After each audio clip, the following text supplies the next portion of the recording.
there and welcome back to the second part of my finale review. Last time we collectively wept at the state of the finale, and that was just from the first part, and so now, let's continue to watch the massacre unfold before our very eyes. So yeah, let's jump into it, shall we? Anyway, we start off the episode following Lila of all people, as she continues to plot and scheme in the shadows, dressing up into yet another secret identity. Seriously, is she a super spy? How does a random teenager just set all of this up? It's insane. And whilst this is going on, she's also watching an episode of Alex's hit show, Live Your Childhood Dream, where the current contestant has the dream of meeting every single person. Yes, every single person in the entire world, which doesn't that feel a bit ridiculous to anybody else? How could they ever actually make this a reality? Billions of people in the world, the woman's already 46, there's no chance she's going to be able to meet every single person before she dies. Sorry, it ain't happening. But yeah, let's not get sidetracked. This was just a silly little scene to ease us back into the action and remind us that people are still being turned into villains. Because then we're back to the big storyline, Marinette versus Gabe, Bug Noir,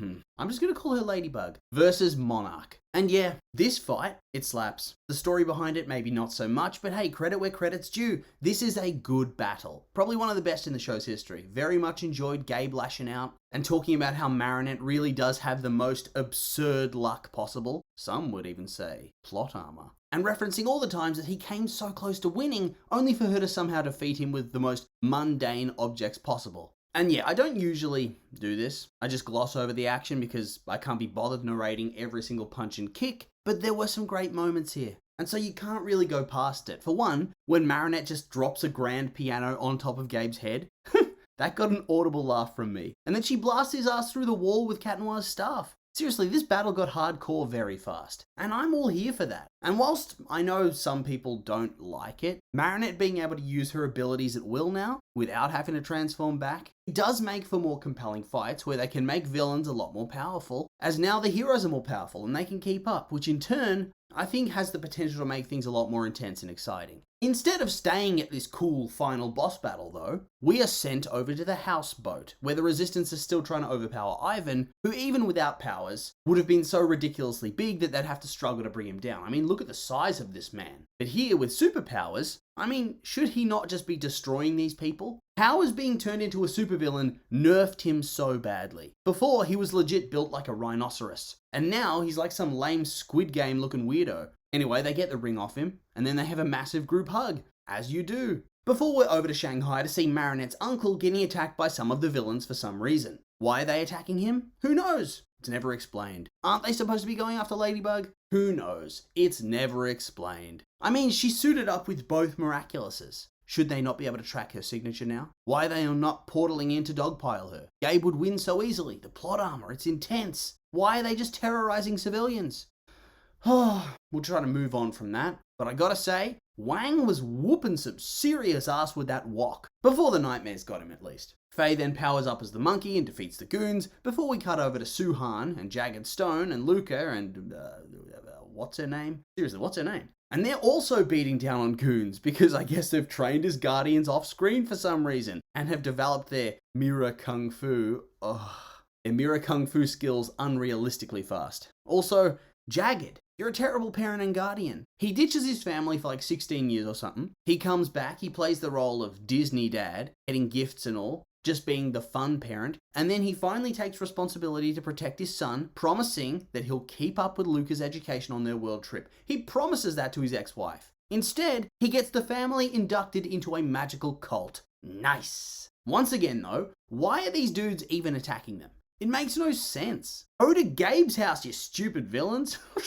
Surely Madame Sarugi could send them a message through the Alliance rings. Surely she'd be aware of what's going on. No? And then Onyx arrives to ferry them over to Paris, and apparently she's not allowed to meddle in the present. But why? How do you even define present if you're a time traveler? And why is it different to meddling in the past and future? Surely returning for this final battle makes the most sense. No? Guess not. Time travel's the bane of my existence, I swear. Over in New York City, we see Hot Dog Dan. Yes, hotly anticipated Hot Dog Dan. That's the character we all wanted to see. I bet you were all just sitting there watching the finale, waiting for a new sighting of Hot Dog Dan.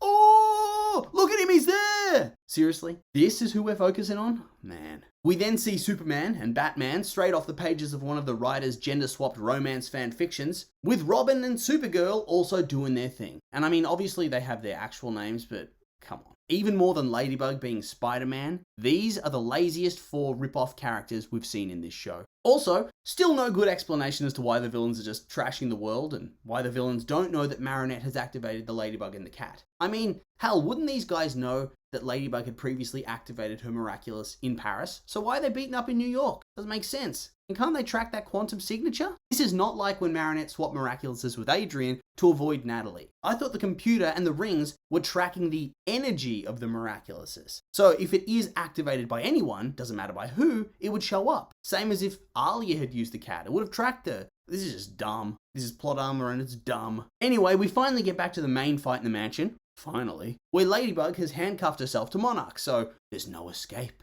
And they battle, with Marinette trying to steal the rings and Gabe trying to hit her with Venom, which would be a one-hit KO. And once again, the action here is really fast-paced and bombastic and awesome, and it contrasts a lot with the terrible story. Gabe coughs up some dust, and Marinette steals the turtle ring, but she can't use it. Thank God. Imagine that. Her collecting more and more rings and steadily getting a worse and worse costume. And a dumber, more convoluted name. Also, Gabe, imagine calling the poor little Kwamis pathetic beasts in cages.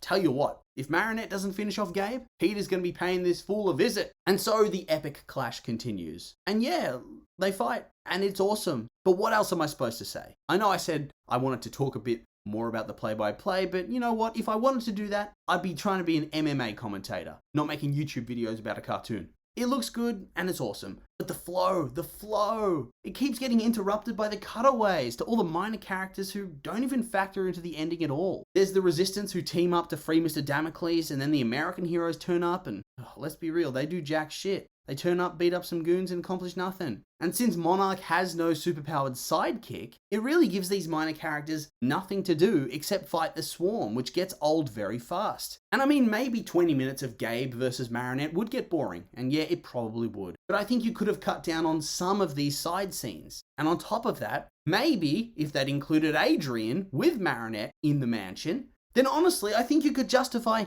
not even showing these side characters much at all, beyond a few small scenes to break it up. But instead, Adrian does not factor into the ending, and so we're left needing the episode to be filled out with these rather boring nothing scenes. Some of them are cool, as I'll talk about in a little bit, but most of them are just there, and they distract from the ending and just make you want to go back to the fight with Monarch and Ladybug. But then we come back to the fight scene, and Marinette, she needs to get a grip. I'll tell you what, her nightmare is Adrian not liking her anymore because she killed his dad. That's what we saw in her nightmare. And yeah, she's living out that nightmare in real time because she's fighting Gabe, but my God, get a grip. Falling to your knees in the middle of the key final battle. What are you doing? No. But yeah, she cataclysms the floor, and she and Gabe fall down into the basement, and she blacks out, which forces us to go back to the side plot again. And they try to do the big Avengers team up moment, you know, like the famous Portals scene from Endgame. But why even bother? Because no superhero film or show is ever going to top that moment. But yeah, this was actually pretty hype. I know I was just talking some shit about it, but it was hype. Especially Batman doing Batman things. And when Lady Dragon turns up and starts shooting lightning from the sky, that was cool. But meanwhile, in the creepy basement, Gabe unveils that he's well and truly lost the plot, telling Marinette that he's going to use his wish to bring back his wife and restore his body, and hopefully save Natalie too. I mean, he doesn't outwardly say that, but you'd hope so. Imagine that. Imagine if he didn't wish to fix her. That'd be harsh. And on top of that, he doesn't care how many lives he has to ruin. As many as it takes. All that matters is us. And then they can all witness the greatness of Adrian and Kagami as they become the world's eternal icons. Jesus, what a weird thing to say about your kid. And like, does he just think that Emily's going to be cool with all this? Press X to doubt on that one, son. And then the fight begins anew, this time intercut with the other battles with the narration of Monarch and Ladybug over the top. And that's a far better way to do the cutaway scenes because it keeps the action varied whilst also not breaking up the flow of the actual main scene. And all the while, Lila also makes her way into the mansion as well. And I gotta say, I know she has the grand plan from the laptop thing, so she kind of probably knew what was gonna happen, but at the same time, she couldn't have predicted that Marinette was gonna blast them through the floor. So what if she walked in and they were just still fighting in the entry hall? It'd be pretty awkward, wouldn't it? And then her plan would be ruined forever because both of them would notice that this random girl is standing there, having somehow broken into the locked down mansion. So honestly, this is very convenient for her. Also, she's just standing on that jutting out piece of floor. The floor that was just previously cataclysmed. She's playing with fire right there. If she fell, unlike the heroes, she would just die. Is it like as soon as you step foot past the property line of this mansion that the aggressed smooth brain infects you? Jesus! Anyway, Marinette then uses her big brain tactical reasoning to defeat Gabe by playing on his inability to put Emily in danger. First by throwing a boomerang at the glass containment thingy, and then by cataclysming the elevators and dropping it down on him, which gives her time to knock away the butterfly Miraculous, which, inconveniently for both of them, falls into the water, with Nuru just deciding not to rematerialize apparently. I mean, can't the Kwamis legit pick up their jewels and fly around? Surely with Marinette as the guardian, now that she's knocked it off Gabe and reclaimed it, saying that it's no longer his, so thereby stripping him of the power, and stripping Nuru of any subservience to Gabe, couldn't Nuru be within his rights to pick up his jewel and fly to Marinette? No? Wouldn't that make sense? Poor little fella's gonna have to go and live with Lila now, and speaking of Lila, how does she even find this thing? She is upstairs right now. The only way down is a death plunge through the hole in the floor or through the destroyed elevator. And so she's going to have to climb down, and Marinette's going to have to apparently not notice. And how's she going to find it? We didn't see this battle, and I doubt Gabe would be dumb enough to have a security camera installed in his hidden villain lair, right? Just in case. So I don't think she could be watching this in real time. So it makes no sense how she even gets her hands on it. Anyway, Gabe still tries to fight and he fails, and Ladybug talks a bit of shit before she tries to get through to him, and this is just a rookie mistake. Come on. Talking to the villain before taking away all his weapons?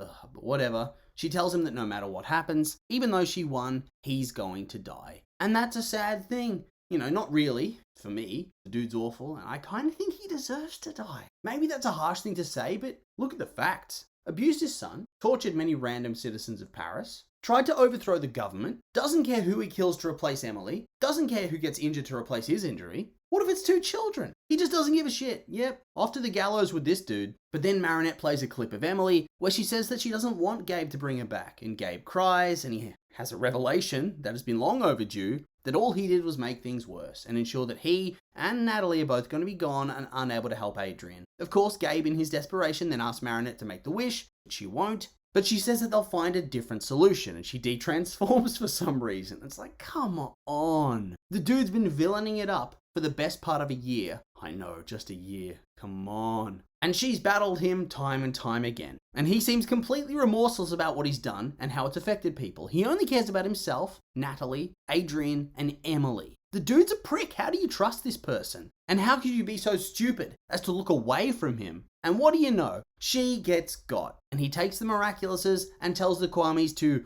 reveal themselves. And they unleash their creepy, cursed forms. Honestly, I did find these character models weird and creepy. I did not like it. Go into a new tab and search up biblically accurate angels on YouTube. That's the vibe I was getting from these two. Not as bad as that, obviously, but still pretty weird. Anyway, they then merge into Gimme? Is that how you say it? Gimme? Something like that. The Kwami of reality. And the Kwami who grants the wish. And long story short, Gabe sacrifices himself to revive Emily and heal Natalie. But not before telling Marinette to make sure Adrian only remembers what a good dude this man was. What the hell? Seriously? What an awful promise to extract from your son's girlfriend. Every time he remembers that I was crazy abusive, could you please remind him I was a Chad? And what about Natalie and Emily? What is Marinette supposed to say? Ha ha ha, sorry Emily, but your husband disregarded your wishes and wreaked havoc on Paris. But now let's all pretend that he was a good person and lie to Adrian about it. Am I right? And it felt obvious that this sort of grand sacrifice was coming, but still it's such a stupid way to wrap him up, making him a hero. Ugh.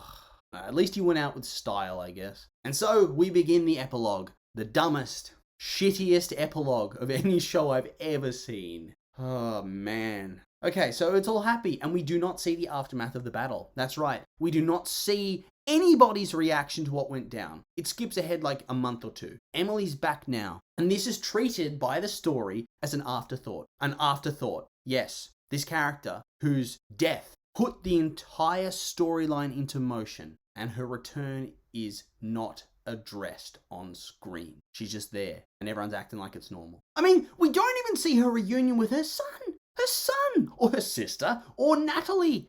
What? But yes, now the mansion's a place of joy and laughter and fun. And Miss Bustier was somehow elected mayor of Paris already. And she's transformed it into a crazy utopian society in a matter of weeks. Yes, a matter of weeks. They've adopted eco rule, determined to take no more from the environment than can be spared. Yeah, good luck with that. They've reduced pollution, increased recycling. There are somehow no more cars or rappers, and everybody seems to travel by blimp or eco-tram. And they did this in weeks. What about the ambulances though? What if you have a heart attack? Who's going to save you? The eco-tram? You're going to go by blimp? But no, there's no cars, which means no ambulances, which means goodbye. And what about goods? Freight trucks? How are shops and businesses supplied now? You're going to put them on the eco-trams and the blimps when they clog up the sky? And the trams are on rails. That doesn't make much sense. How do you get it to the shop? You can't pull into the alleyway next to the store. You have to stop out front, and it's going to clog up the traffic. I'll be real, it's all fun and games now until next tax season when everybody realizes how much more they have to pay to fund all of this shit being done all at once. I mean, it took a full year, at least in my memory, for Australian supermarkets to phase out plastic bags. And she's done all of this at once.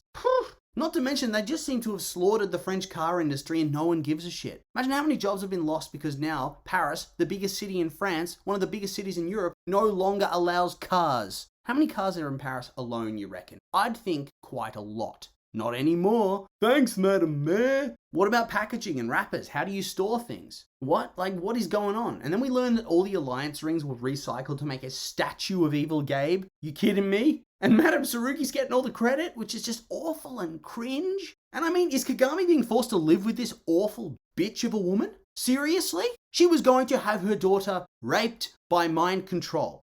Is no one doing anything? On top of that, Ms. Bustier has championed student-led learning, which, okay, yeah, that seems like something that could happen. But how? How has she managed to do all of this so quickly and so easily with no pushback? And even then though, this school, despite being student-led, it feels way out there. There's no classes at all, not a single class. Students only learn what they want, no testing at all. So there's no real way to see if your child is succeeding or is going to be ready for the world outside of school. Because obviously this isn't the way the world functions, the professional world. Could you imagine? Oh no, boss, I decided I didn't want to do that project today and have therefore cost our company millions of dollars because I thought I wanted to do something different. That's not how it works. It sounds like you're going way too hard in the other direction. You need a little bit of structure, don't you? It's going to be a massive money sink, and we're going to see a bunch of depressed young adults with no prospects or future that can't function in society. And then we have Adrian talk to Marinette about how Ladybug called his dad a hero and how he doesn't think he could ever live up to him, giving his life to defeat Monarch. Ew! Imagine him finding out one day that his girlfriend has tricked him into hero worshipping his abusive dad and lying about him being a supervillain. Then it's all romantic, they kiss, and it's all happy, except for me, who's not happy because he had to sit through this shit for the least satisfying ending of all. How many years have we been watching this show? Like 8? This episode was cringe and lame, and I really wish they just ended it with Ladybug telling Adrian about his dad being dead, and then it's him and his mum hunging it out or something. Not this cheesy stuff. The Gabe whitewash ending, then Lila gets the butterfly and something appears behind her, but who cares? Ooh, spooky, it's setting up the next season. You know, that's all I can stomach for today. This was just so bad. Like, the fight scene was top tier, and it could have salvaged things, but this story was trash, and the epilogue was double trash. God, I need to lie down or something. I think I'll do another video in a couple of days talking a bit more in depth about how shite this was. So I'll just leave you with this before it gets way too long. These were just my opinions, and now I'd like to hear yours. What did you think of part 2 of the finale? You like it? Did you hate it? I'm curious for your thoughts, so make sure to like, comment, subscribe, and let me know.